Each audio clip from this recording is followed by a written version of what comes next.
ಬೇರೆ ಬೇರೆ ಶಕ್ತಿಗಳ ಒಂದು ಉದ್ಭವ ಆದದ್ದು ಹೇಗೆ ಅಂತ ಹೇಳಿದ್ರೆ ಆಯಾಯ ಸಂದರ್ಭದಲ್ಲಿ ಆ ಶಕ್ತಿಗಳ ಉದ್ಭವ ಆಯ್ತು. ಯಾಕೆ ಅಂತ ಹೇಳಿದ್ರೆ ಆ ಸಿಚುವೇಶನ್ ಅನ್ನು ಹ್ಯಾಂಡಲ್ ಮಾಡಿ. ಈ ಶಕ್ತಿಗಳನ್ನು ಕ್ರಿಯೇಟ್ ಮಾಡಿದ್ಯಾರು? ಯಾರು ಕ್ರಿಯೇಟ್ ಮಾಡಿದ್ರು? ನಿಮ್ಮಂತವರೇ, ಋಷಿಗಳು. ಅವರ ಒಂದು ತಪಸ್ಸಿನ ಅವರು ತಪಸ್ಸು ಮಾಡಿ ಅವರನ್ನು ಕರೆದದ್ದು ಭೂಮಿಗೆ. ಆ ರೂಪದಲ್ಲಿ ಬರಬೇಕು.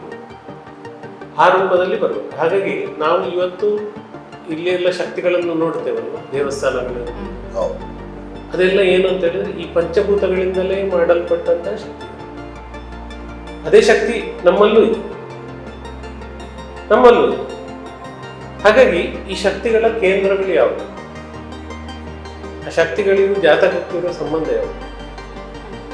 ಆ ಶಕ್ತಿ ಜಾತಕದಿಂದ ನಮಗೆ ಹೇಗೆ ಬರ್ತದೆ ಅಂದ್ರೆ ಜಾತಕದಲ್ಲಿರುವಂತಹ ಗ್ರಹಗಳಿಗೂ ನಮ್ಮ ದೇಹದಲ್ಲಿ ಆಗುವಂತಹ ಒಂದು ಶಕ್ತಿಯ ವ್ಯತ್ಯಯಗಳಿಗೂ ಸಂಬಂಧ ಏನು ಅಂತ ಹೇಳಿದನ್ನು ನಾವು ತಿಳಿದುಕೊಳ್ತೀವಿ. ಆಗ ಏನಾಗ್ತದೆ, ನಿಮಗೆ ಜ್ಯೋತಿಷ್ಯ ಅಂತ ಹೇಳುವಂಥದ್ದು ಇದು ವಿಜ್ಞಾನ. ಆ ತತ್ವಗಳಲ್ಲಿ ಯಾವ ತತ್ವ ಇಂಬ್ಯಾಲೆನ್ಸ್ ಆಗಿದೆ, ಯಾವ ತತ್ವದಲ್ಲಿ ಪ್ರಾಬ್ಲಮ್ ಇದೆ, ಎಷ್ಟು ಡಿಗ್ರಿಯಲ್ಲಿ ಪ್ರಾಬ್ಲಮ್ ಇದೆ, ಅದು ಯಾವ ಟೈಪಿನ ಪ್ರಾಬ್ಲಮ್ ಅಂತ ಹೇಳೋದನ್ನು ನಿಮಗೆ ರಾಶಿ, ನಕ್ಷತ್ರ, ನವಾಂಶ ಈ ಡೀಟೇಲ್ಗಳಿಂದ ತಿಳಿದುಕೊಳ್ಳಬೇಕು.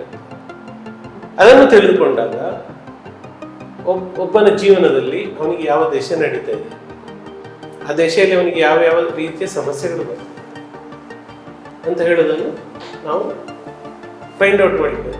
ಏನು ಒಳ್ಳೇದಾಗ್ತದೆ ಇದನ್ನು ಕೂಡ ಫೈಂಡ್ ಔಟ್ ಮಾಡಿ.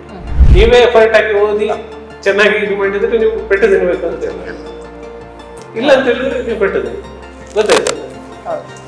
ಸೊ ಈ ಗ್ರಹಗಳು ಕೆಲಸ ಮಾಡುವಂಥದ್ದಾಗಿ ಹೇಗೆ ಅಂತ ಹೇಳಿದ್ರೆ ಆ ಶಕ್ತಿ ನಿಮ್ಮಲ್ಲಿ ಇರ್ತದೆ. ನೀವು ಕೆಲವು ಸಲ ಶ್ರಮ ಪಡಬೇಕು, ಜಾಸ್ತಿ ಶ್ರಮ ಪಡಬೇಕು. ಕೆಲವು ಸಲ ಕೆಲವು ಘಟನೆಗಳನ್ನು ಅನುಭವಿಸಬೇಕಾಗ್ತದೆ, ಪಾಠ ಕಲಿಬೇಕಾಗ್ತದೆ. ಹೀಗೆ ಮಾಡಿದಾಗ ಏನಾಗ್ತದೆ ಅಂತೇಳಿ ನೀವು ಟ್ರಾನ್ಸ್ಫಾರ್ಮೇಶನ್, ಅದನ್ನೇ ಕೃಷ್ಣ ಹೇಳಿದ್ರು. ಈ ಒಂದು ಜೀವನ ಅಂತ ಹೇಳಿದ್ರೆ ಕಂಟಿನ್ಯೂಸ್ ಟ್ರಾನ್ಸ್ಫಾರ್ಮೇಶನ್, ಪರಿವರ್ತನೆ ಜಗದ ನಿಯಮ, ಪರಿವರ್ತನೆ ಆಗ್ತಾ ಹೋಗೋದು. ಹಾಗಾಗಿ ನಿಮಗೆ 7.5 ಇದ್ರು, ಶನಿ ದಶೆ ಇದ್ರು, ಅದರಿಂದ ಮುಕ್ತಿ ಮಾಡಿದ್ರು. ಹನುಮಂತನಿಗೆ ಪ್ರಾರ್ಥನೆ ಮಾಡಬೇಕು ಅಂತ ಹೇಳ್ತಾರೆ. ಹನುಮಂತ ಅದ್ರ ಸೂಚಕ. ನಿಮಗೆ ಖಾಲಿ ಹನುಮಂತನ ಪ್ರಾರ್ಥನೆ ಮಾಡಿದ್ರೆ ಇದು ಹೋಗುದಿಲ್ಲ. ನೀವು ಏನು ಮಾಡಬೇಕು? ಹಾರ್ಡ್ ವರ್ಕ್ ಮಾಡಬೇಕು, ಶ್ರಮ ಪಡ್ಲೇಬೇಕು. ಹಾಗೆ ಬುಧ ಸರಿ ಇಲ್ಲದಿದ್ರೆ ಏನಾಗ್ತದೆ? ಬುದ್ಧಿ ಹಾಳಾಗ್ತದೆ. ಹಾಗಿದ್ರೆ ಬುದ್ಧಿ ಸರಿ ಮಾಡ್ಬೇಕಾದ್ರೆ ಏನು ಮಾಡ್ಬೇಕು? ಓದಬೇಕು, ಹಸಿರು ತರಕಾರಿ ತಿನ್ನಬೇಕು. ಸೂರ್ಯ ಬಂದ್ರೆ, ಸೂರ್ಯನ ಬಿಸಿಲು ಬಿದ್ದರೆ ಎಲ್ಲ ಸರಿ ಆಗ್ತದೆ.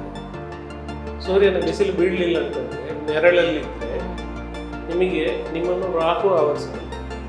ಅದರ ಅರ್ಥ ಏನಂತ ಹೇಳಿದ್ರೆ, ನೀವು ಸೂರ್ಯನ ಬೆಳಕಲ್ಲಿ ಹೋದರೆ ಅಥವಾ ಬೆಳಕಿಗೆ ಹೋದರೆ ನಿಮಗೆ ನಾಲೆಜ್ ಬರ್ತದೆ. ಕತ್ತಲೆಗೆ ಹೋದರೆ ನಿಮ್ಮನ್ನು ಹೆದರಿಸ್ತದೆ. ಇದು ಎಲ್ಲ ಸಿಂಬಾಲಿಕ್. ಇದೆಲ್ಲ ಸಿಂಬಾಲಿಕ್. ಡಿಕೋಡಿಫೈ ಮಾಡುವಲ್ಲಿ ಇದೆ. ಇದನ್ನು ಅರ್ಥ ಮಾಡಿಕೊಳ್ಳುತ್ತೆ. ನಾವು ಡೀಪಾಗಿ ಅರ್ಥ ಮಾಡಿಕೊಳ್ಳುತ್ತೇವೆ. ಎಷ್ಟು ಡೀಪಾಗಿ ಅರ್ಥ ಮಾಡಿಕೊಳ್ತೀವೋ ಅಷ್ಟು ಚೆನ್ನಾಗಿರುತ್ತೆ. ಅಂದ್ರೆ ನೋಡಿ, ಗುರು ನಾವೇನ್ ಮಾಡ್ತೇವೆ ಸರಿ, ರಾಹು ಹೇಳಿದ್ರೆ ನಾಗದು ಅದಕ್ಕೆ ಒಂದು ರಿಲೇಟ್ ಮಾಡಿ ಒಂದು ಹೆದರುದು, ಆಮೇಲೆ ಹೆದರುದು. ಇದರಲ್ಲಿ ಹೆದರುವಂತ ಪ್ರಶ್ನೆ ಯಾವುದಿಲ್ಲ. ಇದರಲ್ಲಿ ಅದೇ ಹೇಳಿದ್ರು, ಜ್ಞಾನ. ಈ ಜ್ಞಾನವನ್ನು ನಾವು ತಿಳ್ಕೊಂಡಾಗ, ಜ್ಞಾನ ಬಂದಾಗ ಈ ಹೆದರಿಕೆ ಅಂತ ಹೇಳಿ ನಾಗದೋಷ ಕೆಲವರಿಗೆ ಆಗ್ಬೋದು. ನಾವು ಇಷ್ಟೆಲ್ಲ ನಾಗಗಳನ್ನು ಇಲ್ಲಿ ಬಂದಿದ್ದೇವೆ. ಹೌದು, ನಾಗಗಳನ್ನು ಕೊಲ್ಲುವುದು ಅಂತಲ್ಲ. ನೀವು ನಿಮ್ಮ ಜೀವನದಲ್ಲಿ ಯಾರನ್ನಾರು ಹೆದರಿಸಿದ್ರಿ, ಅಥವಾ ನಿಮ್ಮ ಯಾವುದಾದ್ರೂ ಜೀವನದಲ್ಲಿ, ಈಗ ಉದಾಹರಣೆಗೆ ನಾವು ಎಷ್ಟೋ ಪ್ರಾಣಿಗಳನ್ನು ಮೆಟ್ಟುತ್ತೇವೆ, ಎಷ್ಟೋ ಹುಳಗಳನ್ನು ಮೆಟ್ಟುತ್ತೇವೆ, ಜಂತುಗಳನ್ನು ಮೆಟ್ಟುತ್ತೇವೆ. ಸೈನ್ಸ್ ಅಲ್ಲಿ ಏನ್ ಹೇಳ್ತಾರೆ ಅಂತಂದ್ರೆ, every action has got equal and opposite reaction. ನಾವೀಗ ಉದಾಹರಣೆಗೆ ಒಂದು ಗಿಡವನ್ನು ಕಡಿತೀವಿ, ಆ ಗಿಡದಲ್ಲಿ ನರನಾಡಿಗಳು. ಸೊ ನಿಮಗೆ ಸರ್ಪದೋಷ ಬರಬೇಕಾದ್ರೆ ನೀವು ಸರ್ಪವನ್ನೇ ಕೊಲ್ಬೇಕು ಅಂತ ಯಾವುದೋ ಒಂದು ಗಿಡದ ನರನಾಡಿಯನ್ನು ನೀವು ಕಟ್ಟು ಮಾಡಿ, ಅದು ನಿಮಗೆ ದೋಷವಾಗಿದೆ. ಇದು ಜ್ಯೋತಿಷ ಶಾಸ್ತ್ರ ಅನ್ನೋದು ಒಂದು ಕರ್ಮ ಥಿಯರಿ. ವೈಬ್ರೇಷನ್ಸ್, ತರಂಗಾಂತರ, ಫ್ರೀಕ್ವೆನ್ಸಿ. ಆದ್ರೆ ಭಗವದ್ಗೀತೆಯಲ್ಲಿ ಕೃಷ್ಣ ಏನು ಹೇಳಿದ್ರು, ಪ್ರತಿಯೊಂದನ್ನು ನಿಮಗೆ ಚೇಂಜ್ ಮಾಡಿಕೊಳ್ಳಿಕ್ಕೆ ಅವಕಾಶ. ಕರ್ಮ ನೀನು ಅನುಭವಿಸಲೇಬೇಕು. ನಾನು ದೇವರಾಗಿರ್ಬೇಕು, ನನಗೂ ಕರ್ಮ ಇಷ್ಟ, ಗೊತ್ತಾಯ್ತಲ್ಲ. ಹಾಗಾಗಿ ಕರ್ಮ ಅಂತ ಹೇಳಿದ್ರೆ ಯಾರನ್ನು ಬಿಡುವುದಿಲ್ಲ. ಆದ ಕಾರಣ ಇಲ್ಲಿ ಕರ್ಮಗಳು ಪ್ರತಿಯೊಬ್ಬರಿಗೂ ಬರ್ತದೆ. ಆದರೆ ಕೃಷ್ಣ ಈ ಕರ್ಮಗಳನ್ನು ಹೇಗೆ ಹ್ಯಾಂಡಲ್ ಮಾಡಿದ, ರಾಮ ಕರ್ಮಗಳನ್ನು ಹೇಗೆ ಮಾಡಿದ ಅಂತ ಹೇಳಿದ್ರೆ ಅವರಿಗೆ ಆ ಲೆವೆಲ್ ನಾಲೆಜ್ ಇತ್ತು, ಅಂದರೆ ಜ್ಞಾನ ಇತ್ತು. ಆ ಜ್ಞಾನ ನಮಗೆ ಬಂದಾಗ ನಮಗೂ ಕೂಡ ಅದನ್ನು ತಿಳಿದುಕೊಳ್ಳುವಂಥ ಒಂದು ಶಕ್ತಿ ಇದೆ, ಸಾಮರ್ಥ್ಯ ಇದೆ, ಜ್ಞಾನವೂ ಇದೆ. ಅದನ್ನು ನಾವು ಪ್ರಯತ್ನ ಪಟ್ಟು ತಿಳಿದುಕೊಂಡಾಗ ಅದನ್ನು ಯಾವ ರೀತಿ ಹ್ಯಾಂಡಲ್ ಮಾಡಬೇಕು ಅಂತ ನಿಮಗೆ ಗೊತ್ತಾಗ್ತದೆ.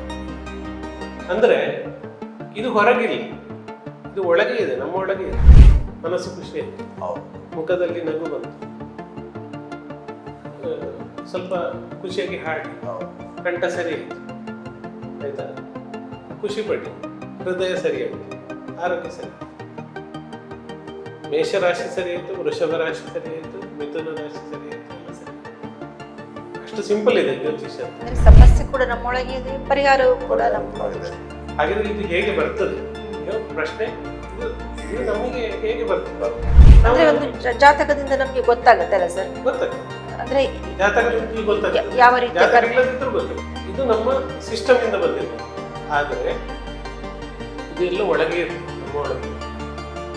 ಅದನ್ನು ಹೇಗೆ ಸರಿ ಮಾಡಿಕೊಳ್ಳೋದು ಅಂತಂದ್ರೆ ನಾನು ಹೇಳಿದಷ್ಟು ಸಿಂಪಲ್. ಆದ ಕಾರಣ ನಮ್ಮಲ್ಲಿ 8 ಎನರ್ಜಿ ಸೆಂಟರ್ಸ್. ಆ 8 ಎನರ್ಜಿ ಸೆಂಟರ್ನ ಫ್ರೀಕ್ವೆನ್ಸಿಯನ್ನು ನಾವು ಟ್ಯೂನ್ ಮಾಡಿ, ಅದನ್ನು ಟ್ಯೂನ್ ಮಾಡಲಿಕ್ಕೆ ಬೇರೆ ಬೇರೆ ವಿಧಾನ. ಅದನ್ನು ಟ್ಯೂನ್ ಮಾಡಿಕೊಂಡಾಗ ನೀವು ಎಲ್ಲ ಎನರ್ಜಿಗಳು ಬಂದು ಸಾಯಲಿಕ್ಕೆ ನಿಂತಿದ್ರು ಕೂಡ ಮೇಲೆ. ಈಗ ನೀವು ಸಿನಿಮಾಗಳಲ್ಲಿ ನೋಡಿರ್ಬೋದು, ಇದು ಸಿಂಬಾಲಿಕ್.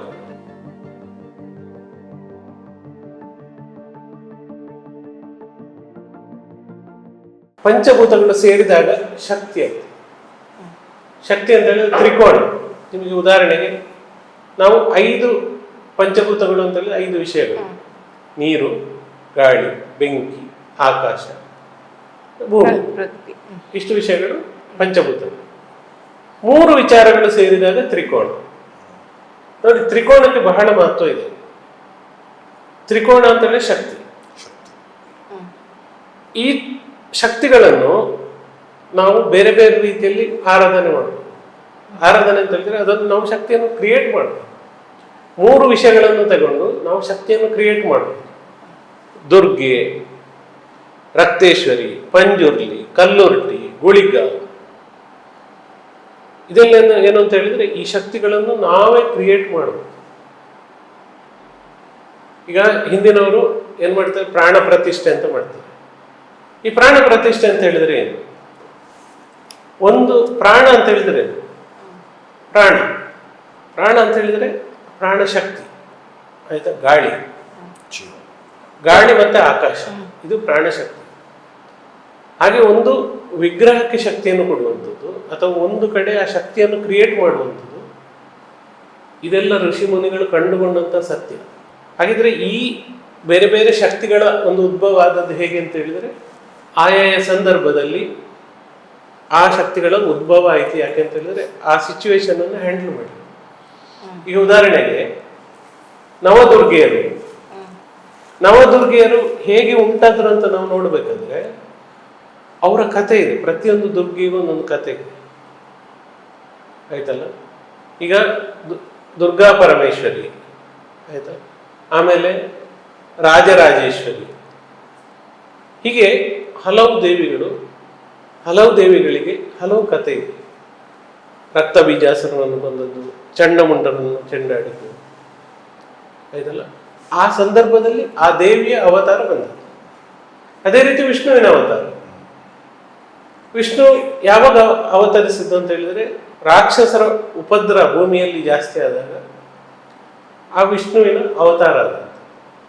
ಇದೆಲ್ಲ ಏನು ಅಂತ ಹೇಳಿದ್ರೆ ಈ ಶಕ್ತಿಗಳನ್ನು ಕ್ರಿಯೇಟ್ ಮಾಡಿದ್ದು ಯಾರು ಕ್ರಿಯೇಟ್ ಮಾಡಿದ್ರು? ನಿಮ್ಮಂತವರೇ, ಋಷಿಗಳು. ಅವರ ಒಂದು ತಪಸ್ಸಿನ, ಅವರು ತಪಸ್ಸು ಮಾಡಿ ಅವರನ್ನು ಕರೆದದ್ದು ಭೂಮಿಗೆ. ಆ ರೂಪದಲ್ಲಿ ಬರಬೇಕು. ಹಾಗಾಗಿ ನಾವು ಇವತ್ತು ಇಲ್ಲಿ ಎಲ್ಲ ಶಕ್ತಿಗಳನ್ನು ನೋಡ್ತೇವಲ್ವಾ, ದೇವಸ್ಥಾನಗಳಿರ್ಬೋದು, ಅದೆಲ್ಲ ಏನು ಅಂತ ಹೇಳಿದ್ರೆ ಈ ಪಂಚಭೂತಗಳಿಂದಲೇ ಮಾಡಲ್ಪಟ್ಟಂತಹ ಶಕ್ತಿಗಳು. ಅದೇ ಶಕ್ತಿ ನಮ್ಮಲ್ಲೂ ಇದೆ. ಹಾಗಾಗಿ ಈ ಶಕ್ತಿಗಳ ಕೇಂದ್ರಗಳು ಯಾವುದು, ಆ ಶಕ್ತಿಗಳಿಗೂ ಜಾತಕಕ್ಕೂ ಇರೋ ಸಂಬಂಧ ಯಾವುದು? ಆ ಶಕ್ತಿ ಜಾತಕದಿಂದ ನಮಗೆ ಹೇಗೆ ಬರ್ತದೆ ಅಂದರೆ ಜಾತಕದಲ್ಲಿರುವಂಥ ಗ್ರಹಗಳಿಗೂ ನಮ್ಮ ದೇಹದಲ್ಲಿ ಆಗುವಂಥ ಒಂದು ಶಕ್ತಿಯ ವ್ಯತ್ಯಯಗಳಿಗೂ ಸಂಬಂಧ ಏನು ಅಂತ ಹೇಳಿದನ್ನು ನಾವು ತಿಳಿದುಕೊಳ್ಳಬೇಕು. ಆಗ ಏನಾಗ್ತದೆ ನಿಮಗೆ ಜ್ಯೋತಿಷ್ಯ ಅಂತ ಹೇಳುವಂಥದ್ದು ಇದು ವಿಜ್ಞಾನ, ಶಾಸ್ತ್ರ ಅಂತ ಹೇಳಿ ಸೈನ್ಸ್. ಶಾಸ್ತ್ರ ಏನು ಹೇಳ್ತದೆ? ಶಾಸ್ತ್ರ ಪ್ರಮಾಣ ಏನು ಹೇಳ್ತದೆ? ನಿಮ್ಮ ಅನುಭವ ಏನು? ಅದನ್ನು ನೀವು ಕಂಪೇರ್ ಮಾಡಿದಾಗ ಗೊತ್ತಾಗ್ತದೆ ಇದು ಇವರು ಎಷ್ಟೋ ವರ್ಷಗಳಿಂದ ಹೇಳಿದ್ದಾರೆ, ಅದು ಕರೆಕ್ಟ್. ಒಬ್ಬ ಮನುಷ್ಯ ಹುಟ್ಟಿದಾಗ ಈಗ ಒಂದು ಗ್ರಹಗಳ ಪ್ಲೇಸ್ಮೆಂಟ್ ಎಲ್ಲೆಲ್ಲಿ ಇದೆಯೋ, ಸೊ ಅದನ್ನು ಆಧರಿಸಿ ಅವನ ಬದುಕನ್ನು ಅವನು ಹೇಗೆ ಒಂದು ಸಮೃದ್ಧಿಯ ಬದುಕ, ಒಂದು ಸುಂದರ ಬದುಕಾಗಿ ಪರಿವರ್ತಿಸಬಹುದು, ಅದು ಹೇಗೆ ಅವನಿಗೆ ಮಾರ್ಗದರ್ಶನ ಕೊಡಬಹುದು. ಹೌದು ನೋಡಿ, ಕೆಲವು ಸಿಂಪಲ್ ವಿಚಾರಗಳನ್ನು ಹೇಳ್ತೇನೆ ನಾನು, ಉದಾಹರಣೆ ಮುಖಾಂತರ ಹೇಳ್ತೇನೆ. 12 ರಾಶಿಗಳಿವೆ. ಈ 12 ರಾಶಿಗಳಲ್ಲಿ ಪ್ರತಿಯೊಂದು ರಾಶಿಗೂ ಒಂದೊಂದು ತತ್ವ ಇದೆ. ಅಂದರೆ ಮೇಷ ರಾಶಿ ಅಂತ ಹೇಳಿದ್ರೆ ಅಗ್ನಿ ತತ್ವದ ರಾಶಿ ಅಂತ ಹೇಳ್ತಾರೆ. ಅದೇ ರೀತಿ ವೃಷಭ ರಾಶಿ ಪೃಥ್ವಿ ತತ್ವದ ರಾಶಿ, ಮಿಥುನ ರಾಶಿ ವಾಯು ತತ್ವದ ರಾಶಿ, ಕರ್ಕಾಟಕ ರಾಶಿ ಜಲ ತತ್ವದ ರಾಶಿ. ಅದೇ ರೀತಿ ಮಂಗಳ ಅಗ್ನಿ ತತ್ವದ ಗ್ರಹ, ಚಂದ್ರ ಜಲ ತತ್ವದ ಗ್ರಹ. ಮೇಷರಾಶಿ ಅಂತ ಹೇಳುವಂಥದ್ದು ಅದರ ಆಧಿಪತ್ಯ ಇರುವಂಥದ್ದು ಅಥವಾ ಅದರ ಎನರ್ಜಿ ಜಾಸ್ತಿ ಇರುವಂಥದ್ದು ಮಂಗಳನ ಶಕ್ತಿ ಇರುವಂಥದ್ದು ಅಥವಾ ಸೂರ್ಯನ ಶಕ್ತಿ ಇರುವಂತಹ ರಾಶಿ. ಮೇಷರಾಶಿಯಲ್ಲಿ ಸೂರ್ಯ ಉಚ್ಚ ಫಲವನ್ನು ಕೊಡ್ತಾನೆ, ರಾಜಯೋಗವನ್ನು ಕೊಡ್ತಾನೆ ಮೇಷರಾಶಿ. ಮಂಗಳ ಕೂಡ ಉಚ್ಚ ಫಲವನ್ನು ಕೊಡ್ತಾನೆ. ಮಂಗಳ ಮತ್ತೆ ಸೂರ್ಯ ಅವರ ಶಕ್ತಿ ಒಂದೇ, ಎರಡು ಅಗ್ನಿ ತತ್ವದ ಗ್ರಹಗಳು. ನೋಡಿ ಅರ್ಥ ಮಾಡಿಕೊಳ್ಳಿ, ಮಂಗಳ ಮತ್ತೆ ಸೂರ್ಯ ಅಗ್ನಿ ತತ್ವದ ಗ್ರಹಗಳು ಮೇಷರಾಶಿಯಲ್ಲಿ ಉಚ್ಚ ಫಲವನ್ನು ಕೊಡ್ತದೆ. ಅದೇ ರೀತಿ ಮಂಗಳ ಮತ್ತೆ ಸೂರ್ಯ ಸಿಂಹ ರಾಶಿಯಲ್ಲಿ ಉಚ್ಚ ಫಲವನ್ನು ಕೊಡ್ತದೆ. ಯಾಕೆಂತ ಹೇಳಿದ್ರೆ ಅದು ಸೂರ್ಯನ ರಾಶಿ, ಅಗ್ನಿ ತತ್ವದ ರಾಶಿ. ಅದೇ ಮಂಗಳ ಮತ್ತೆ ಸೂರ್ಯ ಧನು ರಾಶಿಯಲ್ಲಿಯೂ ಒಳ್ಳೆ ಫಲಗಳನ್ನು ಕೊಡ್ತದೆ. ಯಾಕೆಂತ ಹೇಳಿದ್ರೆ ಅದು ಕೂಡ ಅಗ್ನಿ ತತ್ವದ ರಾಶಿ. ಈ ಅಗ್ನಿ ತತ್ವದ ರಾಶಿಯನ್ನು ಧರ್ಮದ ರಾಶಿ ಅಂತ ಹೇಳ್ತೇವೆ. ಕರ್ಕಾಟಕ ರಾಶಿ ಜಲರಾಶಿ. ಈಗ ಅಗ್ನಿ ತತ್ವದ ಗ್ರಹ ಸೂರ್ಯ ಅಥವಾ ಮಂಗಳ ಕರ್ಕಾಟಕ ರಾಶಿಯಲ್ಲಿದ್ರೆ ಏನಾಗ್ಬೋದು? ಜಲರಾಶಿಯಲ್ಲಿ ಅಂದ್ರೆ ನೀವು ಒಂದು ದೊಡ್ಡ ಪಾತ್ರೆಯಲ್ಲಿ ನೀರು ಹಾಕಿ ಅದಕ್ಕೆ ಬೆಂಕಿ ಹಾಕಿ ಏನಾಗ್ತದೆ? ಆರಿ ಹೋಗ್ತದೆ ಅಲ್ವಾ? ಹಾಗಿದ್ರೆ ಅಲ್ಲಿ ಏನಾಗ್ತದೆ, ಆ ಪೊಸಿಷನ್ ಅಲ್ಲಿ ಅಂದ್ರೆ ನೀವು ಹುಟ್ಟುವ ಸಂದರ್ಭದಲ್ಲಿ ಸೂರ್ಯ ಅಥವಾ ಮಂಗಳ ಕರ್ಕಾಟಕ ರಾಶಿಯಲ್ಲಿದ್ದರೆ ನಿಮಗೆ ಆ ಗ್ರಹದ ಪರಿಣಾಮ ಇರುವುದಿಲ್ಲ. ಅಂದ್ರೆ ಏನಾಗ್ಬೋದು, ಸೂರ್ಯ ನಾವು ಏನ್ ಹೇಳ್ತೇವೆ ಅಂತ ಹೇಳಿದ್ರೆ ಸೂರ್ಯ ಅಂತ ಹೇಳಿದ್ರೆ ತನುಕಾರಕ, ಮಂಗಳ ಅಂತ ಹೇಳಿದ್ರೆ ಭ್ರಾತೃಕಾರಕ, ಪರಾಕ್ರಮ ಅಂದ್ರೆ ಧೈರ್ಯ, ಸಾಹಸ, ಇದ್ಯಾವುದೂ ಇರುವುದಿಲ್ಲ. ಅಂದ್ರೆ ಪಿತೃ, ಸೂರ್ಯ ಅಂತ ಹೇಳಿದ್ರೆ ಪಿತೃ, ಸೂರ್ಯ ಅಂತ ಹೇಳಿದ್ರೆ ಗೌರ್ಮೆಂಟ್, ಅವರಿಗೆ ಪಿತೃವಿಗೆ ಸಂಬಂಧಪಟ್ಟಂತ ತೊಂದರೆಗಳಿರ್ತದೆ. ತಂದೆಯೊಟ್ಟಿಗೆ ರಿಲೇಷನ್ ಸರಿ ಇರುವುದಿಲ್ಲ, ಗವರ್ಮೆಂಟ್ ಒಟ್ಟಿಗೆ ರಿಲೇಷನ್ ಸರಿ ಹೋಗುದಿಲ್ಲ. ಯಾಕೆಂತ ಹೇಳಿದ್ರೆ ಅಲ್ಲಿ ತತ್ವಗಳು ಇಂಬ್ಯಾಲೆನ್ಸ್. ಇದು ನೀವು ಪ್ರಾಕ್ಟಿಕಲ್ ಆಗಿ ನೋಡ್ಬೋದು. ಈಗ ಜಾತಕದಲ್ಲಿ ಇದೇ ರೀತಿಯ ಸಮಸ್ಯೆಗಳು ಹಲವಾರು ಬರ್ತದೆ. ಇನ್ನು ಡೆಪ್ತಿಗೆ ಹೋಗ್ಬೇಕಾದ್ರೆ ಆ ರಾಶಿಯಲ್ಲಿ ನಕ್ಷತ್ರಗಳಿರ್ತದೆ, ನಕ್ಷತ್ರಗಳ ತತ್ವಗಳೇ ಬೇರೆ. ಅಂದ್ರೆ ಇದು ಪರ್ಮಿಟೇಷನ್ ಕಾಂಬಿನೇಷನ್ ಎಷ್ಟಾಯ್ತು, ಎಷ್ಟೋ ಲಕ್ಷ ಕೋಟಿ ಕಾಂಬಿನೇಷನ್ ಬರ್ತದೆ. ಬಟ್ ನಮಗೆ ಎಷ್ಟೇ ಲಕ್ಷ ಕೋಟಿ ಕಾಂಬಿನೇಷನ್ ಬಂದರೂ ಆ ತತ್ವಗಳಲ್ಲಿ ಯಾವ ತತ್ವ ಇಂಬ್ಯಾಲೆನ್ಸ್ ಆಗಿದೆ, ಯಾವ ತತ್ವದಲ್ಲಿ ಪ್ರಾಬ್ಲಮ್ ಇದೆ, ಎಷ್ಟು ಡಿಗ್ರಿಯಲ್ಲಿ ಪ್ರಾಬ್ಲಮ್ ಇದೆ, ಅದು ಯಾವ ಟೈಪಿನ ಪ್ರಾಬ್ಲಮ್ ಅಂತ ಹೇಳೋದನ್ನು ನಿಮಗೆ ರಾಶಿ, ನಕ್ಷತ್ರ, ನವಾಂಶ ಈ ಡೀಟೇಲ್ಗಳಿಂದ ತಿಳಿದುಕೊಳ್ಳಿಕ್ಕಾಗ್ತದೆ.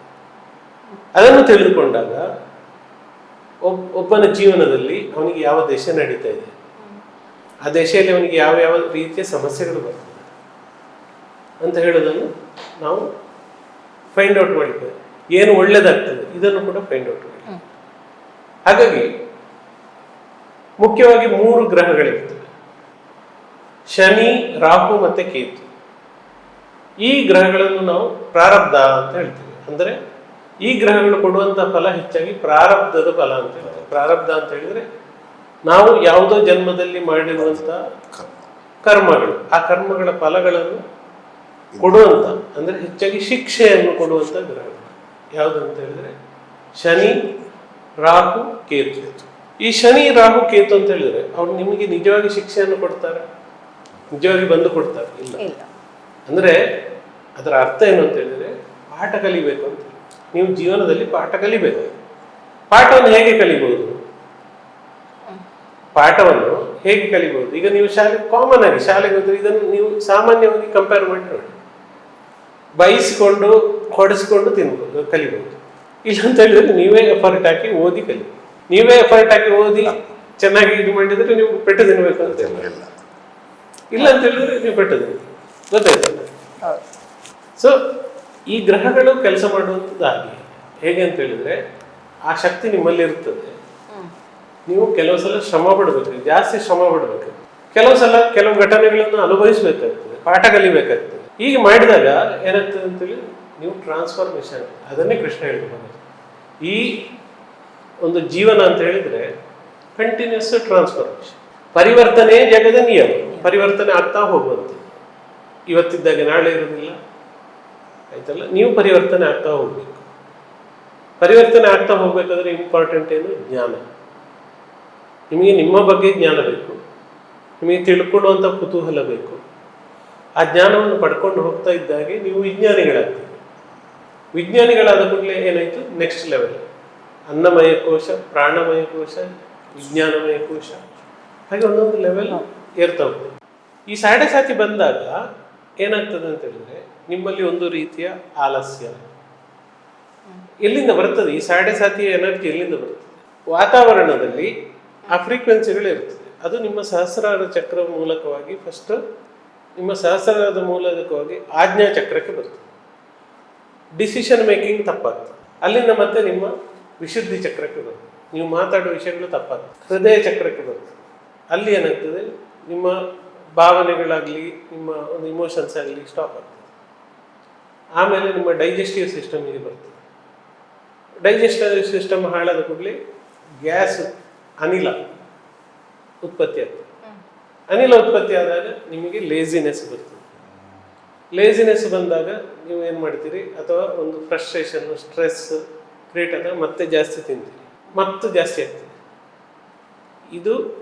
ಅದು ಏನು ಮಾಡ್ತದೆ? ಅದು ಮತ್ತೆ ಎಲ್ಲ ರೀತಿಯಲ್ಲಿ ಪ್ರಾಬ್ಲಮ್ ಮಾಡಲಿಕ್ಕೆ ಸ್ಟಾರ್ಟ್ ಆಗ್ತದೆ. ಮೂಲಾಧಾರ ಚಕ್ರವನ್ನು ಹಾಳು ಮಾಡ್ತದೆ, ಬ್ಲಾಕ್ ಮಾಡ್ತದೆ. ಆಗ ಏನಾಗ್ತದೆ? ಎಲ್ಲವೂ ಸ್ಲೋ ಡೌನ್ ಆಗಲಿಕ್ಕೆ ಸ್ಟಾರ್ಟ್ ಆಗ್ತದೆ. ನೀವು ಮಾಡಿದ ಕೆಲಸಗಳು ಯಾವುದೂ ಆಗುವುದಿಲ್ಲ. ಹಾಗಿದ್ರೆ ಈ ಶನಿಯ ಒಂದು ಪ್ರಭಾವವನ್ನು ತೆಗೆಯುವುದು. ಈಗ ಶನಿ ಅಂತ ಹೇಳಿದ್ರೆ ಏನು ಅಂತ ಗೊತ್ತಾಯ್ತು? ಶನಿ ಅಂತ ಹೇಳಿದ್ರೆ ಅಷ್ಟು ಸಿಂಪಲ್. ಹಾಗಿದ್ರೆ ನೀವೇನು ಮಾಡಬೇಕು? Hard work. ಶನಿಯ ಪ್ರಭಾವವನ್ನು ತೆಗೆಸಲಿಕ್ಕೆ ಇರುವಂಥದ್ದು ಸೂರ್ಯ. ಸೂರ್ಯನ ಬೆಳಕಲ್ಲಿ ನಿಲ್ಲಿ, ವ್ಯಾಯಾಮ ಮಾಡಿ, ಚೆನ್ನಾಗಿ ಸೂರ್ಯ ನಮಸ್ಕಾರ ಮಾಡಿ, ಪವನ ಮುಕ್ತಾಸನ ಮಾಡಿ, ಯೋಗ ಮಾಡಿ. ಇದು ಮಾಡಿದಾಗ ಏನಾಗ್ತದೆ? ನಿಮ್ಮ ಬಾಡಿ ಸ್ವೆಟ್ ಆಗಲಿಕ್ಕೆ ಶುರು, ಹಾರ್ಡ್ ವರ್ಕ್ ಆಗ್ತದೆ. ಆಗ ಈ ಗ್ಯಾಸ್ ಫಾರ್ಮೇಷನ್, ಅನಿಲ ಫಾರ್ಮೇಷನ್ ಏನಾಗ್ತದೆ ದೇಹದಲ್ಲಿ, ಅದು ಕಂಪ್ಲೀಟಾಗಿ ಹೊರಗೆ ಹೋದಾಗ ದೇಹಕ್ಕೆ ಪುನಃ ಅದೇ ಶಕ್ತಿ ಬಂತು. ಹಾಗಾಗಿ ನಿಮಗೆ ಸಾಡೆ ಸಾತಿ ಇದ್ರು, ಶನಿ ದಶೆ ಇದ್ರು, ಅದರಿಂದ ಮುಕ್ತಿ ಮಾಡಿ ಹನುಮಂತನಿಗೆ ಪ್ರಾರ್ಥನೆ ಮಾಡಬೇಕು ಅಂತ ಹೇಳ್ತಾರೆ. ಹನುಮಂತ ಅದರ ಸೂಚಕ. ಹನುಮಂತ ಸೂಚಕ. ನಿಮಗೆ ಖಾಲಿ ಹನುಮಂತನ ಪ್ರಾರ್ಥನೆ ಮಾಡಿದ್ರೆ ಇದು ಹೋಗುದಿಲ್ಲ. ನೀವು ಏನು ಮಾಡಬೇಕು? ಹಾರ್ಡ್ ವರ್ಕ್ ಮಾಡಬೇಕು, ಶ್ರಮ ಪಡಲೇಬೇಕು. ಹಾಗೆ ಬುಧ ಸರಿ ಇಲ್ಲದಿದ್ರೆ ಏನಾಗ್ತದೆ? ಬುದ್ಧಿ ಹಾಳಾಗ್ತದೆ. ಹಾಗಿದ್ರೆ ಬುದ್ಧಿ ಸರಿ ಮಾಡ್ಬೇಕಾದ್ರೆ ಏನು ಮಾಡಬೇಕು? ಓದಬೇಕು, ಹಸಿರು ತರಕಾರಿ ತಿನ್ನಬೇಕು. ಈ ಹಸಿರು ತರಕಾರಿ ಯಾಕೆ ತಿನ್ನಬೇಕು ಅಂತ ಹೇಳಿದ್ರೆ ಬುದ್ಧಿ ಸರಿಯಾಗಿ ಶಾರ್ಪ್. ಸೊ ಹೀಗೆ ಪ್ರತಿಯೊಂದು ಗ್ರಹಕ್ಕೂ ಕಾರಕತ್ವ ಇದೆ. ಹೌದು. ಈಗ ಉದಾಹರಣೆಗೆ ರಾಹುವಿನ ಕಾರಕ ಯಾವುದು ಅಂತ ಹೇಳಿದ್ರೆ ಸಹಸ್ರಾರ ಚಕ್ರ, ಅಂದರೆ ಗ್ರಂಥಿಗಳು ಅಂತ ಹೇಳ್ತೀವಿ. ಈ ಗ್ರಂಥಿಗಳು ಅಂತ ಹೇಳಿದ್ರೆ ಹಾರ್ಮೋನ್ ರಿಲೀಸ್ ಮಾಡಲಿಕ್ಕೆ ಬರ್ತದೆ.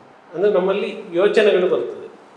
ಈ ಯೋಚನೆಗಳು ಹೇಗೆ ಬರ್ತದೆ ಅಂತ ಹೇಳಿದ್ರೆ, ನೀವು 10 ನಿಮಿಷ ಯುದ್ಧದ ಒಂದು ಯುದ್ಧದ ಬಗ್ಗೆ ಟಿವಿಯಲ್ಲಿ ನೋಡ್ತಾ ಹೋಗ್ತೀವಿ. ಸೊ ನಿಮ್ಮ ಮನಸ್ಸಿನಲ್ಲಿ ಮತ್ತೆ ಬರುವಂತ ಭಾವನೆಗಳೆಲ್ಲ ಯುದ್ಧಕ್ಕೆ ಸಂಬಂಧಪಟ್ಟ ಥಾಟ್ಸ್. ಅದ್ರ ಬಗ್ಗೆ ರಾಹು ಅಂತ ಹೇಳಿದ್ರೆ ಹಾವಿನ ತಲೆ ಏನು ನೋಡ್ತದೆ, ಹಾವು ಹೀಗೆ ಮಾಡಿ ನೋಡ್ತದೆ,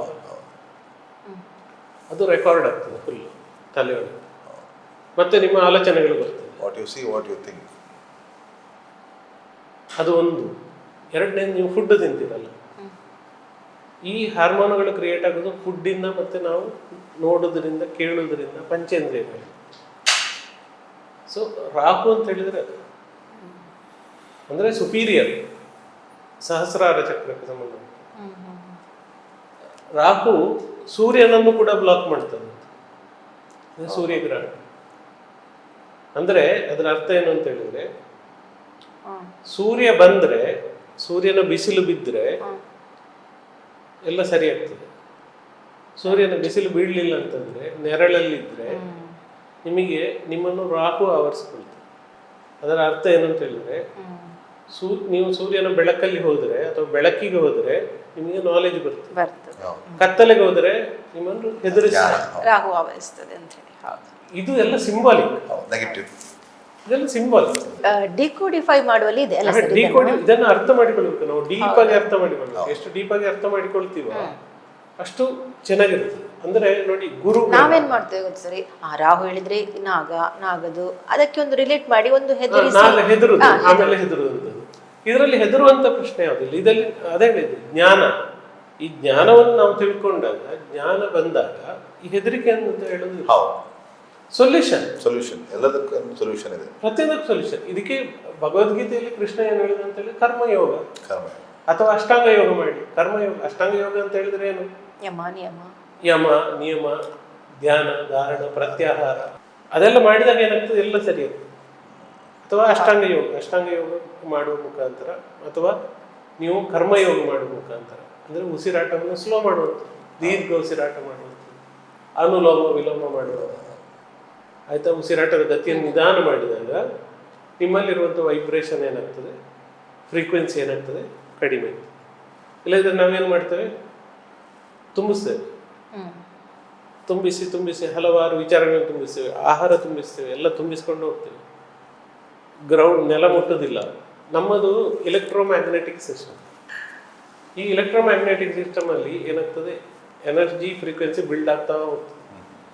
ಬಿಲ್ಡ್ ಆಗ್ತಾ ಹೋದಾಗೆ ಆಮೇಲೆ ಅದು ಒಂದು ಫ್ರೀಕ್ವೆನ್ಸಿ ತಪ್ಪಿದರೆ ಆಮೇಲೆ ಕಂಟ್ರೋಲ್ ಇರುತ್ತೆ, ಗ್ರೌಂಡ್ ಆಗೋದಿಲ್ಲ. ನೋಡಿ, ನಾವು ಇವತ್ತು ಯಾವುದೇ ರೀತಿಯಲ್ಲಿ ಗ್ರೌಂಡ್ ಆಗೋದಿಲ್ಲ.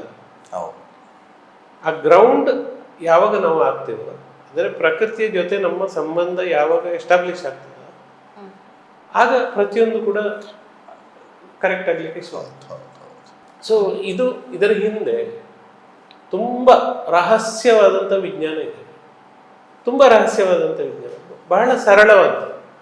ಆದರೆ ಇದನ್ನು ನಾವು ಅರ್ಥ ಮಾಡಿಕೊಂಡ್ರೆ ಇದು ಬಹಳ ಸುಲಭ, ಸಿಂಪಲ್, ಮತ್ತೆ ಕಾಂಪ್ಲಿಕೇಟೆಡ್ ಏನಿಲ್ಲ.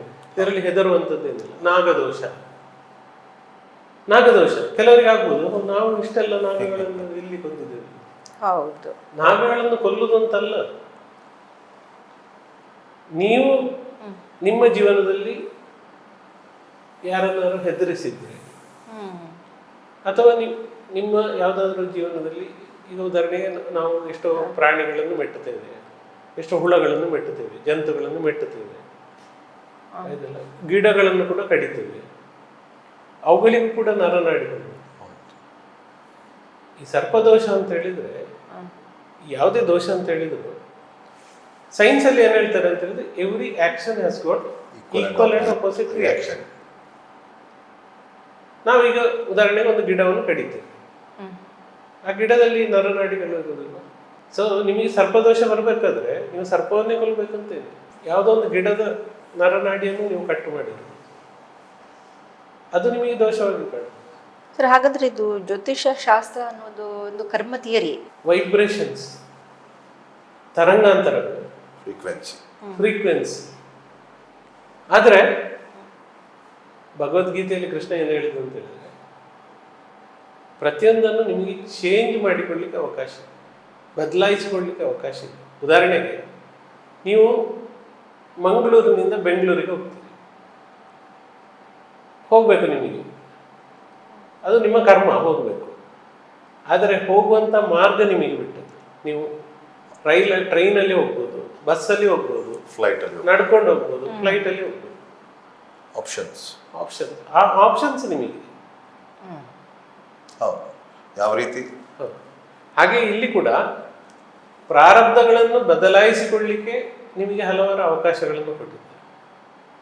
ಅದನ್ನು ನಾವು ತಿಳಿದುಕೊಂಡಾಗ ನಮ್ಮ ಪ್ರಾರಬ್ಧ ಏನು, ಆ ಪ್ರಾರಬ್ಧ ಯಾಕೆ ಬಂತು, ಆ ಜ್ಞಾನ ಬಂದಾಗ ಅದನ್ನು ಹೇಗೆ ಬದಲಾಯಿಸಿಕೊಳ್ಬೋದು ಅಂತ ಹೇಳುವುದನ್ನು ನಾವು ತಿಳಿದುಕೊಳ್ಬೋದು. ಅದನ್ನೇ ನಾವು ಈಗ ಇತ್ತೀಚೆಗೆ ನಾವು ಪ್ರಾರಬ್ಧ ಪರಿವರ್ತನೆ ಅಂತ ಹೇಳುವಂಥ ಕ್ರಿಯೆಯ ಮೂಲಕ ಬಹಳಷ್ಟು ಜನರಿಗೆ ನಾವು ತುಂಬ ಕಷ್ಟದಲ್ಲಿರುವವರಿಗೆ ಅದನ್ನು ಹೇಗೆ ಪರಿವರ್ತನೆ ಮಾಡಿಕೊಳ್ಳಬಹುದು ಅಂತ ಹೇಳುವಂಥ ಒಂದು ಕ್ರಿಯೆಯನ್ನು ನಾವು ಹೇಳಿಕೊಡ್ತಾ ಇದ್ದೇವೆ. ಇದು ನೋಡಿ, ಅಗಸ್ತ್ಯ ಮುನಿ ಅಂತ ಹೇಳುವನು ಬಹಳಷ್ಟು ವಿಚಾರಗಳನ್ನು ನಮಗೆ ಅವರು ಕೊಟ್ಟಿದ್ದಾರೆ. ಬಹಳಷ್ಟು ವಿಚಾರಗಳನ್ನು ಕೊಟ್ಟಿದ್ದಾರೆ. ಕೆಲವು ಮಂತ್ರಗಳು, ಕೆಲವು ತಂತ್ರಗಳು, ನಮ್ಮ ಕರ್ಮಗಳನ್ನು ಸುಲಭ ರೀತಿಯಲ್ಲಿ ಬಗೆಹರಿಸಿಕೊಳ್ಳುವಂಥದ್ದು ಹೇಗೆ. ಯಾಕೆಂತ ಹೇಳಿದ್ರೆ ಇವತ್ತಿನ ಕಾಲ ಅಂತದ್ದು, ನಾವಿರುವಂತಹ ಒಂದು ಕಾಲ ಹೇಗಿದೆ ಅಂತ ಹೇಳಿದ್ರೆ ತುಂಬ ವೇಗವಾಗಿ ಹೋಗಬೇಕು. ಸಮಸ್ಯೆಗಳು ಬಂದರೆ ಜನರು ಬೇರೆ ಬೇರೆ ಕೆಲಸ ಮಾಡ್ತಾ ಇರ್ತಾರೆ, ಯಾವುದನ್ನು ತಿಳಿದುಕೊಳ್ಳಿಕ್ಕೆ ಸಮಯ ಇರುವುದಿಲ್ಲ, ಬಹಳಷ್ಟು ಕಷ್ಟಗಳನ್ನು ಅನುಭವಿಸ್ತಾರೆ. ಆಗ ನಾವು ಈ ವಿಚಾರಗಳನ್ನು ತಿಳಿದುಕೊಂಡು ಸಹಾಯ ಮಾಡಿದರೆ, ಒಬ್ಬರಿಗೆ ಸಹಾಯ ಮಾಡಿದರೆ ಅದು ನಮಗೂ ಅನುಕೂಲವಾಗ್ತದೆ, ಅವರಿಗೂ ಅನುಕೂಲ.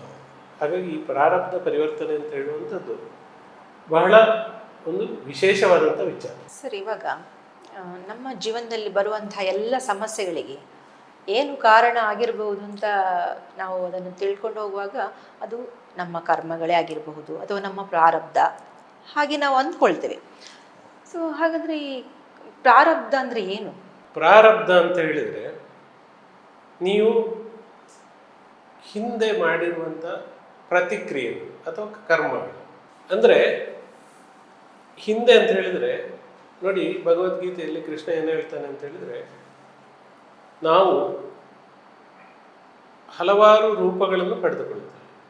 ನಾವು ಇಲ್ಲಿ ಈ ಪ್ರಪಂಚದಲ್ಲಿ ಇರುವಂಥದ್ದು, ನಾವು ಎಲ್ಲಿಯೂ ಹೋಗ್ಲಿಕ್ಕಿಲ್ಲ, ಈ ಪ್ರಪಂಚದಲ್ಲಿ ಇರುವಂಥದ್ದು. ಆದರೆ ಬೇರೆ ಬೇರೆ ಸಮಯಗಳಲ್ಲಿ ಬೇರೆ ಬೇರೆ ರೂಪದಲ್ಲಿರುವಂಥದ್ದು. ಒಂದು ಸಂದರ್ಭದಲ್ಲಿ ನೀವು ಮರ ಆಗಿರ್ಬೋದು, ಇನ್ನೊಂದು ಸಂದರ್ಭದಲ್ಲಿ ನೀವು ಕಲ್ಲಾಗಿರ್ಬೋದು, ಇನ್ನೊಂದು ಸಂದರ್ಭದಲ್ಲಿ ಮಣ್ಣಾಗಿರ್ಬೋದು, ಇನ್ನೊಂದು ಸಂದರ್ಭದಲ್ಲಿ ಇನ್ನೊಂದು ಜೀವಿಯಾಗಿರ್ಬೋದು. ಇದನ್ನೇ ಜನ್ಮಾಂತರ ಅಂತ ಹೇಳ್ಬೋದು. ಹಾಗಾಗಿ ನಾವು ಒಂದೊಂದು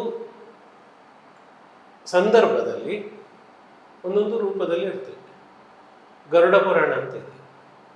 ಗರುಡ ಪುರಾಣದಲ್ಲಿ ಏನು ಹೇಳ್ತದೆ ಅಂತ ಹೇಳಿದ್ರೆ, ನೀವು ಯಾವ ರೀತಿಯ ಪ್ರತಿಕ್ರಿಯೆ ಮಾಡಿದರೆ ಯಾವ ರೀತಿಯ ಜನ್ಮ ಬರ್ತದೆ ಅಂತ. ಸೊ ಪುರಾಣಗಳಲ್ಲಿ, ಉಪನಿಷತ್ತುಗಳಲ್ಲಿ, ಹಾಗೆ ಜ್ಯೋತಿಷ್ಶಾಸ್ತ್ರದಲ್ಲಿ ಇನ್ನೊಂದು ರಾವಣ ಸಂಹಿತೆ ಅಂತ. ರಾವಣ ಸಂಹಿತೆ ಅಂತ ಹೇಳಿದರೆ, ರಾವಣ ಬಹಳಷ್ಟು ದೊಡ್ಡ ಜ್ಯೋತಿಷಿ. ಅವನಿಗೆ ಜ್ಯೋತಿಷ ಉಪದೇಶ ಮಾಡಿದ್ದು ಸ್ವತಃ ಶಿವನು.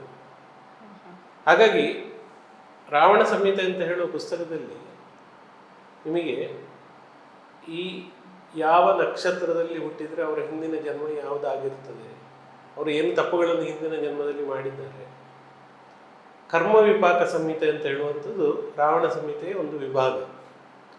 ಅದರಲ್ಲಿ ಈ ಎಲ್ಲ ವಿಚಾರಗಳು ಬರ್ತದೆ. ಇದೇ ವಿಚಾರಗಳು ಗರುಡ ಪುರಾಣದಲ್ಲಿ ಬರ್ತದೆ. ಹಾಗಾಗಿ ಇದಕ್ಕೆ ಆಧಾರಗಳು ಇದೆ, ಬಹಳಷ್ಟು ಆಧಾರಗಳಿದೆ. ಇವತ್ತು ನೋಡಿ, ಪಾಸ್ಟ್ ಲೈಫ್ ರಿಗ್ರೆಷನ್ ಅಂತೇಳಿ ಮಾಡ್ತಾರೆ. ಅದರಲ್ಲಿ ಕೂಡ ಹಲವಾರು ವಿಚಾರಗಳು ಬೆಳಕಿಗೆ ಬರ್ತದೆ. ಆದ ಕಾರಣ ಒಂದೊಂದು ಜೀವನದಲ್ಲಿ ಮಾಡಿರುವಂಥ ಕರ್ಮಗಳು ಅದನ್ನು ಇನ್ನೊಂದು ಯಾವುದೋ ಒಂದು ಜೀವನಕ್ಕೆ ಅದಕ್ಕೆ ಸರಿಯಾದಂಥ ಪ್ರಾರಬ್ಧವನ್ನು ಅನುಭವಿಸಬೇಕು. ಹಾಗಾದರೆ ಈ ಪ್ರಾರಬ್ಧ ಅಂತ ಹೇಳೋದು ಹೇಗೆ ಬರ್ತದೆ, ಅದು ಹೇಗೆ ಬರ್ತದೆ ಅಂತ ಹೇಳುವಂಥ ಒಂದು ಸಿಗ್ನಲ್ ನಿಮಗೆ ಹೇಗೆ ಗೊತ್ತಾಗ್ತದೆ ಅಂತ ಹೇಳಿದರೆ, ಒಂದು ನಿಮ್ಮ ಜಾತಕದಿಂದ ಗೊತ್ತಾಗ್ತದೆ. ದಶೆಗಳು ಮತ್ತು ಮುಕ್ತಿಗಳು ಇಲ್ಲ ಅಂತ ಹೇಳಿದ್ರೆ ಸಡನ್ ಆಗಿ ಬರ್ತದೆ. ಸಡನ್ ಆಗಿ ಬರುವಂಥದ್ದು ನಿಮಗೆ ಗೊತ್ತೇ ಇರೋದು. ನಾವು ಜೀವನದಲ್ಲಿ ಪ್ರತಿಯೊಬ್ಬರು ಕೂಡ ಹಲವಾರು ಬಾರಿ ಇದನ್ನು ಫೇಸ್ ಮಾಡಿರ್ತಾರೆ. ಈಗ ಉದಾಹರಣೆಗೆ ನಾವು ರಾಮಾಯಣದ ಒಂದು ಉದಾಹರಣೆ ತೆಗೆದು, ರಾಮ ಒಂದು ರಾಜವಂಶದಲ್ಲಿ ಚಕ್ರವರ್ತಿಯ ಮಗ ಆಗಿ ಹುಟ್ಟುತ್ತಾನೆ. ಅವನಿಗೆ ನಾಳೆ ಪಟ್ಟಾಭಿಷೇಕ ಆಗಬೇಕು ಅಂತ ಹೇಳುವಂಥ ಸಂದರ್ಭದಲ್ಲಿ ಸಡನ್ ಆಗಿ ದಶರಥ ಅವನನ್ನು ಕರೆದು ನೀನು ಕಾಡಿಗೆ ಹೋಗ್ಬೇಕಂತ. ಇದು ಸಡನ್. ಇದು ಏನು? ಇದು ಪ್ರಾರಂಭ. ಅವನಿಗೆ ಒಂದು ಶಾಪ ಇತ್ತು. ಆ ಶಾಪದಿಂದಾಗಿ ಕಾಡಿಗೆ ಹೋಗುವಂಥ ಪರಿಸ್ಥಿತಿ ಬರ್ತದೆ. ಅದು ಯಾವುದೊಂದು ಋಷಿಯ ಶಾಪ ಇರುತ್ತೆ, ಇಂದ್ರ ಜನ್ಮ ಹಿಂದೆ. ಅದನ್ನು ಈ ಜನ್ಮದಲ್ಲಿ ಅವನು ಇದು ಮಾಡಬೇಕು, ಮುಗಿಸ್ಬೇಕು. ಅದೇ ರೀತಿ ವಸುದೇವ ದೇವಕಿಯರು ಕೃಷ್ಣನ ತಂದೆ ತಾಯಿ, ಆದರೆ ಅವರು ಜೈಲಲ್ಲಿ ಇರ್ತಾರೆ. ಕಂಸನ ಇದರಲ್ಲಿ ಜೈಲಲ್ಲಿ ಇರ್ತಾರೆ. ಆಗ ದೇವಕಿ ಕೇಳ್ತಾರೆ, ನಿನ್ನನ್ನು ಎಲ್ಲರೂ ದೇವರು ಅಂತ ಹೇಳ್ತಾರೆ, ನನಗಿನ ಯಾಕೆ ಇಂಥ ಪರಿಸ್ಥಿತಿ? ಆಗ ಕೃಷ್ಣ ಹೇಳ್ತಾನೆ, ನಿನ್ನ ಹಿಂದಿನ ಜನ್ಮದ ಪ್ರಾರಬ್ಧ ಕರ್ಮ ಅದನ್ನು ನೀನು ಅನುಭವಿಸಲೇಬೇಕು. ನಾನು ದೇವರಾಗಿರ್ಬೋದು, ನನಗೂ ಕರ್ಮಗಳು ಗೊತ್ತಾಯ್ತಲ್ಲ. ಹಾಗಾಗಿ ಕರ್ಮ ಅಂತ ಹೇಳಿದ್ರೆ ಯಾರನ್ನೂ ಬಿಡುವುದಿಲ್ಲ. ಆದ ಕಾರಣ ಇಲ್ಲಿ ಕರ್ಮಗಳು ಪ್ರತಿಯೊಬ್ಬರಿಗೂ ಬರ್ತದೆ. ಆದರೆ ಕೃಷ್ಣ ಈ ಕರ್ಮಗಳನ್ನು ಹೇಗೆ ಹ್ಯಾಂಡಲ್ ಮಾಡಿದ, ರಾಮ ಕರ್ಮಗಳನ್ನು ಹೇಗೆ ಮಾಡಿದ ಅಂತ ಹೇಳಿದ್ರೆ ಅವರಿಗೆ ಆ ಲೆವೆಲ್ನ ನಾಲೆಜ್ ಇತ್ತು, ಅಂದರೆ ಜ್ಞಾನ ಇತ್ತು. ಆ ಜ್ಞಾನ ನಮಗೆ ಬಂದಾಗ ನಮಗೂ ಕೂಡ ಅದನ್ನು ತಿಳಿದುಕೊಳ್ಳುವಂಥ ಒಂದು ಶಕ್ತಿ ಇದೆ, ಸಾಮರ್ಥ್ಯ ಇದೆ, ಜ್ಞಾನವೂ ಇದೆ. ಅದನ್ನು ನಾವು ಪ್ರಯತ್ನ ಪಟ್ಟು ತಿಳಿದುಕೊಂಡಾಗ ಅದನ್ನು ಯಾವ ರೀತಿ ಹ್ಯಾಂಡಲ್ ಮಾಡಬೇಕು ಅಂತ ಹೇಳಿ ನಿಮಗೆ ಗೊತ್ತಾಗ್ತದೆ. ಅಂದರೆ ಇದು ಹೊರಗಿಲ್ಲ, ಇದು ಒಳಗೆ ಇದೆ, ನಮ್ಮೊಳಗೆ ಇದೆ. ಆ ನಮ್ಮೊಳಗೆ ಎಲ್ಲಿದೆ, ಅದಕ್ಕೆ ಏನು ಪರಿಹಾರ, ಏನು ಅದು ಯಾವ ರೀತಿ ಹ್ಯಾಂಡಲ್ ಮಾಡಬೇಕು ಅಂತ ಹೇಳಿದ್ರೆ ನಾವು ಕಲ್ತುಕೊಂಡಾಗ ಏನಾಗ್ತದೆ, ಈ ಪ್ರಾರಬ್ಧವನ್ನು ಪರಿವರ್ತನೆ ಮಾಡಿಕೊಳ್ಳಿಕ್ಕಾಗ್ತದೆ. ನಾನು ಕೆಲವು ಉದಾಹರಣೆಗಳನ್ನು ಕೊಟ್ಟಿದ್ದೇನೆ. ಅಂದರೆ ನಮಗೆ ಏನೋ ಒಂದು ಗೋಲ್ ಇರ್ತದೆ, ಆ ಗೋಲ್ ಅಚೀವ್ ಆಗಬೇಕಾದ್ರೆ ಅಡೆತಡೆಗಳು ಬರ್ತದೆ. ಅಡೆತಡೆಗಳು ಬಂದಾಗ ಏನಾಗ್ತದೆ, ನಮಗೆ ಫ್ರಸ್ಟ್ರೇಷನ್, ನಿರಾಶೆ, ಡಿಸಪಾಯಿಂಟ್ಮೆಂಟ್. ಇಂಥದ್ದಾದಾಗ, ನೀವು ಡಿಸಪಾಯಿಂಟ್ಮೆಂಟ್ ಆದಾಗ ಏನಾಗ್ತದೆ, ಫಸ್ಟಿಗೆ ಆಗುವಂಥದ್ದೇನು, ನಿಮ್ಮ ಮನಸ್ಸು ವಿಚಲಿತವಾಗುವಾಗ, ನಿಮ್ಮ ಮನಸ್ಸು ವಿಚಲಿತವಾಗುವಾಗ ನಿಮ್ಮ ಮುಖ ವಿಚಲಿತವಾಗ್ತದೆ, ನಿಮ್ಮ ಮುಖ ವಿಚಲಿತವಾಗುವಾಗ ನಿಮ್ಮ ಹೃದಯಕ್ಕೆ ನೋವಾಗ್ತದೆ. ನಿಮ್ಮ ಹೃದಯಕ್ಕೆ ನೋವಾದಾಗ ನಿಮ್ಮ ಹೊಟ್ಟೆಗೆ ತೊಂದರೆ ಬರ್ತದೆ, ಆರೋಗ್ಯಕ್ಕೆ ತೊಂದರೆ ಬರ್ತದೆ. ಆರೋಗ್ಯಕ್ಕೆ ತೊಂದರೆ ಬಂದಾಗ ನಿಮ್ಮ ಇಡೀ ಒಂದು ಶಕ್ತಿಯ ಕಂಪ್ಲೀಟ್ ಸಿಸ್ಟಮ್ ಒಂದೊಂದು ಕನೆಕ್ಷನ್ ಒಂದರಿಂದ ಒಂದು ಇಂಪ್ಯಾಕ್ಟ್ ಆಗ್ತಾ ಹೋಗ್ತದೆ. ಮೇಷರಾಶಿ ಅಂತ ಹೇಳಿದ್ರೆ ತಲೆ, ವೃಷಭ ರಾಶಿ ಅಂತ ಹೇಳಿದ್ರೆ ಮುಖ, ಮಿಥುನ ರಾಶಿ ಅಂತ ಹೇಳಿದ್ರೆ ಕಂಠ, ಕರ್ಕಾಟಕ ರಾಶಿ ಅಂತ ಹೇಳಿದ್ರೆ ಹೃದಯ. ಆಯ್ತಾ? ಎಲ್ಲ ರಾಶಿಗೂ ಡ್ಯಾಮೇಜ್ ಆಗ್ತಾ ಹೋಗ್ತದೆ. ಅಂದರೆ ನಿಮ್ಮ ದೇಹದ ಎಲ್ಲ ಪಾರ್ಟ್ಗಳಿಗೂ ಆ ಎನರ್ಜಿಯನ್ನು ಕಳೆದುಕೊಂಡು ಇದನ್ನೇ ಬ್ಲಾಕ್ ಅಂತ ಹೇಳಿ. ಈ ಬ್ಲಾಕ್ ಅನ್ನು ಸರಿ ಮಾಡೋದು ಹೇಗೆ? ಒಂದು ಒಳ್ಳೆ ಸಂಗೀತ ಕೇಳಿ, ಮನಸ್ಸು ಖುಷಿ ಆಯ್ತು, ಮುಖದಲ್ಲಿ ನಗು ಬಂತು, ಸ್ವಲ್ಪ ಖುಷಿಯಾಗಿ ಹಾಡಿ, ಕಂಠ ಸರಿ ಆಯಿತು, ಆಯ್ತಾ, ಖುಷಿ ಪಡಿ, ಹೃದಯ ಸರಿ ಆಯಿತು, ಆರೋಗ್ಯ ಸರಿ ಆಯಿತು. ಮೇಷರಾಶಿ ಸರಿ ಆಯಿತು, ವೃಷಭ ರಾಶಿ ಸರಿ ಆಯಿತು, ಮಿಥುನ ರಾಶಿ ಸರಿ ಆಯಿತು, ಎಲ್ಲ ಸರಿ ಆಯಿತು. ಅಷ್ಟು ಸಿಂಪಲ್ ಇದೆ ಜ್ಯೋತಿಷ್ಯ. ಸಮಸ್ಯೆ ಕೂಡ ನಮ್ಮೊಳಗೆ ಇದೆ, ಪರಿಹಾರವೂ ಕೂಡ ನಮ್ಮೊಳಗೆ. ಹಾಗಿದ್ರೆ ಇದು ಹೇಗೆ ಬರ್ತದೆ? ಈಗ ಪ್ರಶ್ನೆ ಇದು ನಮಗೆ ಹೇಗೆ ಬರ್ತದೆ? ಅಂದ್ರೆ ಒಂದು ಜಾತಕದಿಂದ ನಮಗೆ ಗೊತ್ತಾಗತ್ತಲ್ಲ ಸರ್? ಗೊತ್ತಾಗ್ತದೆ. ಅಂದ್ರೆ ಜಾತಕದಿಂದಲೂ ಗೊತ್ತಾಗ್ತದೆ, ಯಾವ ರೀತಿ ಇಲ್ಲದಿದ್ರೂ ಗೊತ್ತಾಗ್ತದೆ. ಆದರೆ ಅದನ್ನು ನಾವು ಕಾನ್ಶಿಯಸ್ ಮೈಂಡ್ ಮತ್ತು ಸಬ್ ಕಾನ್ಶಿಯಸ್ ಮೈಂಡ್ ಅಂತ ಹೇಳ್ತೀವಿ. ಕಾನ್ಶಿಯಸ್ ಮೈಂಡ್ ಅಂತ ಹೇಳಿದ್ರೆ ಕೆಲವು ಸಲ ನಿಮಗೆ ಗೊತ್ತಾಗ್ತದೆ, ಕೆಲವು ಸಲ ನಿಮಗೆ ಗೊತ್ತೇ ಆಗುದಿಲ್ಲ. ಆ ಒಂದು ಲೂಪಲ್ಲಿ ನೀವು ಸಿಕ್ಕಾಕೊಂಡ್ರೆ ಆಮೇಲೆ ನಿಮಗೆ ಅದು ಗೊತ್ತೇ ಆಗುತ್ತೆ. ಮಾಯೆ, ಇದನ್ನು ಮಾಯೆ ಅಂತ ಹೇಳ್ತಾರೆ. ಮಾಯೆ ಅಂತ ಹೇಳಿದ್ರೆ ನಿಮಗೆ ಅದು ಮತ್ತೆ ಏನಾಗ್ತಾ ಇದೆ ಅಂತ ಹೇಳಿದ್ರೆ ನಿಮಗೆ ಗೊತ್ತು. ಇಲ್ಯೂಷನ್, ಭ್ರಮೆ. ಮತ್ತೆ ನೀವು ಏನು ಆಲೋಚನೆ ಮಾಡ್ಲಿಕ್ಕೆ ಶುರು ಮಾಡ್ತೀರಿ ಅಂತ ಹೇಳಿದ್ರೆ ಅವರಿಂದಾಗಿ ಆದಂಥದ್ದು, ಇವರಿಂದಾಗಿ ಆದಂಥದ್ದು ಪ್ರಾಬ್ಲಮ್, ನಾನು ಏನು ಮಾಡಲಿಲ್ಲ. ಇದು ನಮ್ಮ ಸಿಸ್ಟಮಿಂದ ಬಂದಿರೋದು. ಆದರೆ ಇದೆಲ್ಲ ಒಳಗೆ ಇರ್ತದೆ, ನಮ್ಮ ಒಳಗೆ ಇರ್ತದೆ. ಅದನ್ನು ಹೇಗೆ ಸರಿ ಮಾಡಿಕೊಳ್ಳೋದು ಅಂತ ಹೇಳಿದರೆ ನಾನು ಹೇಳಿದಷ್ಟು ಸಿಂಪಲ್ ಇದೆ. ಆದ ಕಾರಣ ನಮ್ಮಲ್ಲಿ 8 ಎನರ್ಜಿ ಸೆಂಟರ್ಸ್ ಇದೆ. ಆ 8 ಎನರ್ಜಿ ಸೆಂಟರ್ನ ಫ್ರೀಕ್ವೆನ್ಸಿಯನ್ನು ನಾವು ಟ್ಯೂನ್ ಮಾಡಿಕೊಂಡಾಗ, ಅದನ್ನು ಟ್ಯೂನ್ ಮಾಡಲಿಕ್ಕೆ ಬೇರೆ ಬೇರೆ ವಿಧಾನಗಳಿವೆ. ಅದನ್ನು ಟ್ಯೂನ್ ಮಾಡಿಕೊಂಡಾಗ ನೀವು ಎಲ್ಲ ಎನರ್ಜಿ ಕಳೆದುಕೊಂಡು ಸಾಯಲಿಕ್ಕೆ ಬಿದ್ದಿದ್ರು ಕೂಡ ಮೇಲೆ. ಈಗ ನೀವು ಸಿನಿಮಾಗಳಲ್ಲಿ ನೋಡಿರ್ಬೋದು, ಇದು ಸಿಂಬಾಲಿಕ್. ಏನು ಅಂತ ಹೇಳಿದ್ರೆ ಹೀರೋ ಮತ್ತೆ ವಿಲನ್ ಮಧ್ಯೆ ಗಲಾಟೆ ಆಗ್ತದೆ, ಹೀರೋ ಬೀಳ್ತಾನೆ, ಸಿಕ್ಕಾಪಟ್ಟೆ ಪೆಟ್ಟು ತಿಂದು ಒಂದು ನೆಲದಲ್ಲಿ ಬೀಳ್ತಾನೆ. ಒಂದು 5 ನಿಮಿಷ ಅವನು ಇದು ಮಾಡಿ ಆಮೇಲೆ ಡೀಪ್ ಬ್ರೀದಿಂಗ್ ಮಾಡಿ ಮಣ್ಣನ್ನು ಹಿಡಿದು ಮತ್ತೆ ಎದ್ದು ಅದಕ್ಕಿಂತ ಜಾಸ್ತಿ ಫೋರ್ಸಲ್ಲಿ ಇದು ನಮಗೆ ಅಲ್ಲಿ ತೋರಿಸುವಂಥದ್ದು. ಇದು ಸಾಧ್ಯವಾ? ಇದು ಆಗೋದು ಹೌದಾ? ಹೌದು, ಆಗ್ಲಿಕ್ಕೆ ಸಾಧ್ಯ. ಯಾಕೆಂತ ಹೇಳಿದ್ರೆ ನೋಡಿ, ಭಾರ ಎತ್ತುವವರು ಹೌದು. ಭಾರವನ್ನು ಎತ್ತುತ್ತಾರೆ, ಎತ್ತಲಿಕ್ಕೆ ಆಗೋದಿಲ್ಲ. ಮತ್ತೆ ಅವ್ರು ಏನು ಮಾಡ್ತಾರೆ, ನಿಂತು ಪುನಃ ಸ್ಲೋ ಆಗಿ ಡೀಪ್ ಆಗಿ ಬ್ರೀದ್ ಮಾಡಿ ಮತ್ತೆ ಎತ್ತಾರೆ. ಫೋಕಸ್ ಎಲ್ಲ ಹಾ. ಒಂದು ಕಡೆ. Will power. ಇದನ್ನು ನಾವು ಈ ಸ್ಪೋರ್ಟ್ಸ್ ಮ್ಯಾನ್ಗಳ ಕೈಯಿಂದ ಕಲಿಬೇಕು. ಅವರದು ಈ ವಿನ್ನಿಂಗ್ ಕೆಪಬಿಲಿಟಿ ಎಲ್ಲಿರ್ತದೆ ಅವರ ಹತ್ರ? ಅಂದ್ರೆ ಮನಸ್ಸಿಂದಲೂ ವೇಗವಾಗಿ ದೇಹವನ್ನು ಓಡಿಸುವ ಶಕ್ತಿ ಎಲ್ಲಿರ್ತದೆ ಅವರ ಹತ್ರ? ಥಾಟ್ಸ್. ಅಂದ್ರೆ ಈಗ ಉದಾಹರಣೆಗೆ 100 ಮೀಟರ್ 200 ಮೀಟರ್ ಸ್ಪರ್ಧೆಯಲ್ಲಿ ಅವ್ರು ಗೆಲ್ಲಬೇಕು. ಕಾಂಪಿಟೇಟರ್ಸ್ ತುಂಬ ಜನ ಬರ್ತಾರೆ. ಅವರು ಏನು ಮಾಡಬೇಕು, ಒಬ್ಬರಿಂದ ಒಬ್ಬರು ವೇಗವಾಗಿ ಓಡಬೇಕು. ಒಂದೇ ದಿವಸದಲ್ಲಿ ನೀವು ಹೋಗಿ ಅದನ್ನು ಕಾಂಪಿಟೇಷನ್ ಅನ್ನು ವಿನ್ ಮಾಡ್ಲಿಕ್ಕೆ ಆಗ್ತದೆ? ಪ್ರಾಕ್ಟೀಸ್. ಪ್ರಾಕ್ಟೀಸ್ ಪ್ರಾಕ್ಟೀಸ್ ಅಂತ ಹೇಳಿದ್ರೆ ಹೇಗೆ, ಇವತ್ತು ನಾನು 100 ಮೀಟರ್ನ ಇಷ್ಟು ಟೈಮಲ್ಲಿ ಕಂಪ್ಲೀಟ್ ಮಾಡುವ ಟಾರ್ಗೆಟ್. ಸುಮ್ಮನೆ ಓಡಿದ್ರೆ ಆಗ್ತದ? ಇಲ್ಲ. ಅದಕ್ಕೆ ನನಗೆ ಎನರ್ಜಿ ಏನು ಬೇಕು,